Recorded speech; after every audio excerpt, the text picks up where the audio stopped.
Sa vlog na to, naimbitahan tayo ng To Go Travel sa first ever sailcation sa isa sa pinakamalaking barko nila, ang MV Masagana. Pupunta tayo ng Iloilo at Bacolod via To Go. At ito ang mga nangyari.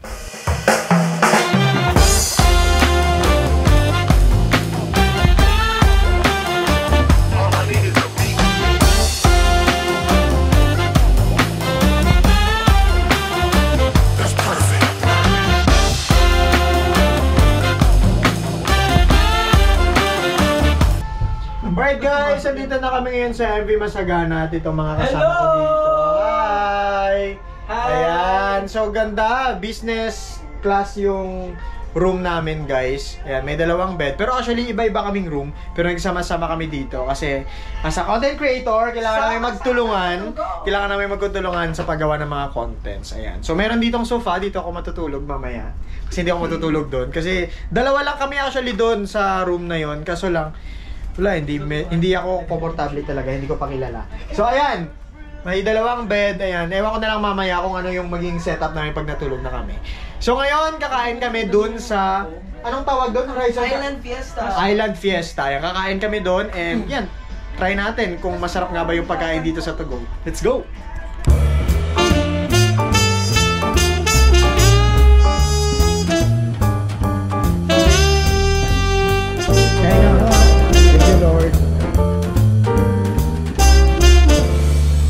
Pagkatapos kumain, nagsimula na kagad ang program. May entrance sa mga big bosses ng To Go, tourism at kasama ang mga invited na artista.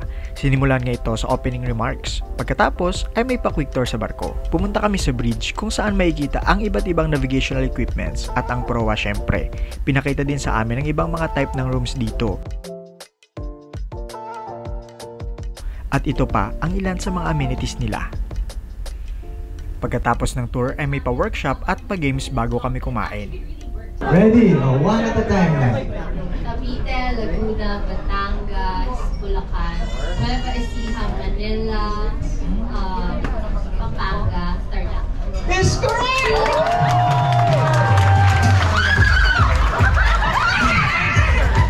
Go!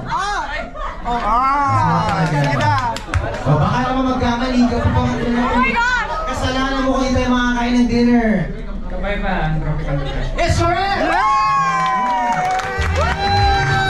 Salamat sa pagbigay ng kapayapaan. Sumagot! Nakakapunta lang tayo sa Bacolod.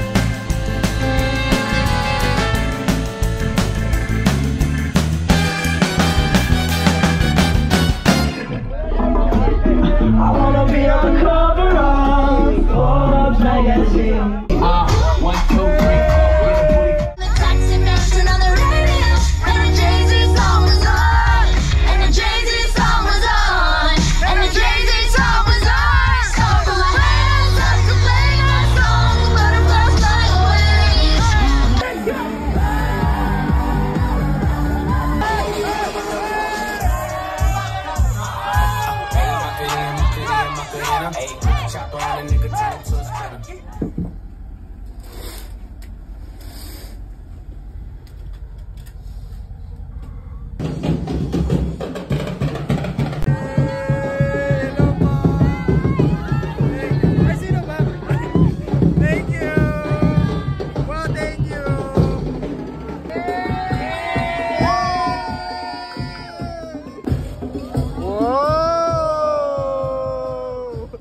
Pagkatapos ng malupit na welcome ay sinimula na kaagad ang tour. Una naming pinuntahan ang Molo Mansion.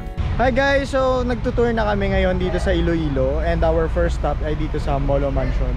And yung sa loob niya parang ano lang, parang kung gusto mong bumili ng mga pasalubong, may mga pearls, may mga necklace, ganon, shirts, and iba't ibang mga made in the Philippines na mga gamit. So yun lang. Bale yung makikita nyo dito is yung view lang talaga mismo ng mansion. Ayan. And sa loob parang department store siya. Ganon. And St. Anne Parish or Molo Church. At habang papunta sa next spot ay papalampasin ba natin hindi makatikim ng Molo? Thank you po.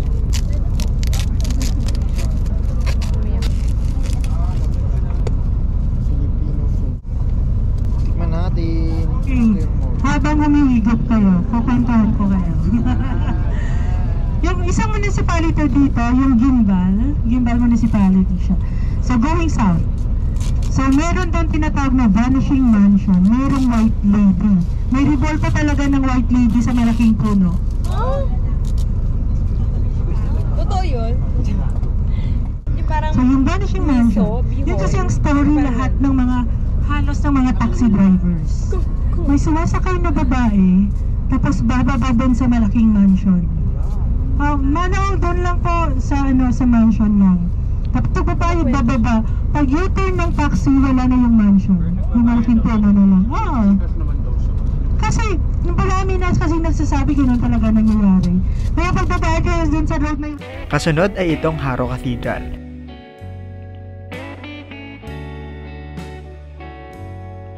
At yung huli naming pinuntahan ay ang Maritime Museum, kung saan na-meet pa nga natin dito ang mga taga-suporta natin. Shoutout sa school nyo! Shoutout Iloilo Merchant Marine School! Tatak, IMMS. Alright, diba?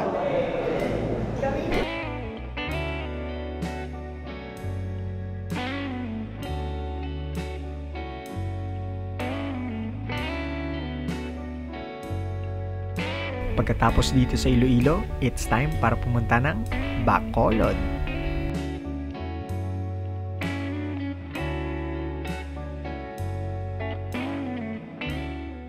Wow, thank you!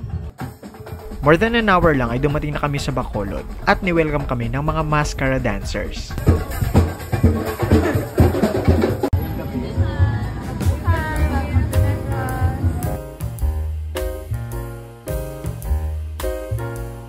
Nag-dinner lang naman talaga kami dito sa The Ruins.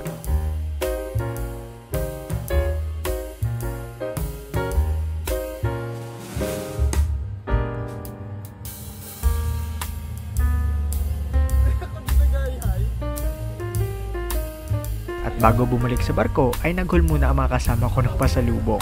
Pagkatapos ay bumalik na ulit kami ng barko para mag-party. Cheers to go, Kada! Yay!